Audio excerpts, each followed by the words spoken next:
तुम्हालाही तुमच्या शेतजमिनीत घर बांधायचंय का? घरासाठी बिनशेती अथवा एने परवानगी घेणं म्हणजे महाकठीण काम.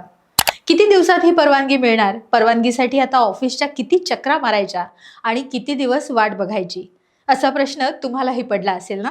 पण आता महाराष्ट्र शासनाच्या महसूल विभागाकडून एने परवानगी संदर्भात एक नवीन अधिसूचना जाहीर करण्यात आली आहे. काय आहेत हे नवीन नियम? कशी मिळणार एने परवानगी? आणि याच अकृषक अर्थात एने साठीच्या करारासंदर्भात काही नवीन नियम करण्यात आले आहेत का? सगळ्याच प्रश्नांची उत्तरं मिळण्याचे प्रयत्न आज आपण या व्हिडिओमधून करणार आहोत. टाइम्स डिजिटलमध्ये मी विभा. महाराष्ट्र शासनाच्या महसूल विभागाकडून एक नवीन शासन निर्णय जाहीर करण्यात आला आहे. जमीन महसूल कायद्यानुसार शेत जमिनीवर बांधकाम करण्यासाठी आता जिल्हाधिकारी यांची बिनशेती परवानगी घेण्याची आवश्यकता नाही, तर स्थानिक प्राधिकरण अर्थात नगर रचना विभाग म्हणजेच टीपीकडून देण्यात आलेल्या बांधकाम नकाशाच्या परवानगी या संदर्भात आपल्याला मंजुरी चालणार आहे. आता या संदर्भात सर्व बँकांनाही जमीन मालकांकडून एने परवानगीची मागणी करू नये असे सूचित करण्यात आले आहे. त्यामुळे आता फक्त टीपी प्लॅनच्या आधारावर तुम्हाला बांधकामासाठी कर्ज मिळू शकतं. सोबतच आता अकृषक संपत्तीच्या करारासंदर्भातही काही बदल करण्यात आले आहेत.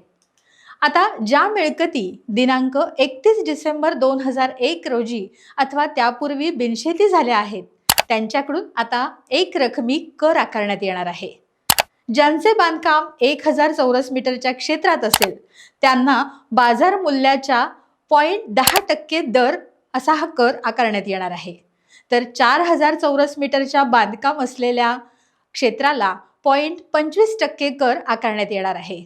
तर 4000 चौरस मीटरच्या पुढे ज्यांचं बांधकाम आहे त्यांना 0.50% कर आकारण्यात येणार आहे. बिनशेती संदर्भातील हे नवीन बदल तुम्हाला माहीत होते का? या नवीन बदलासंदर्भात तुमचं मत काय आहे? आणि हे नवीन नियम खरंच सोयीचे आहेत का? कमेंट बॉक्समध्ये आम्हाला जरूर कळवा आणि टाइम्स डिजिटलला सबस्क्राईब आणि फॉलो करा.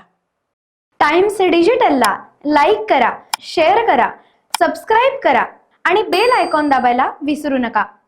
Times digital.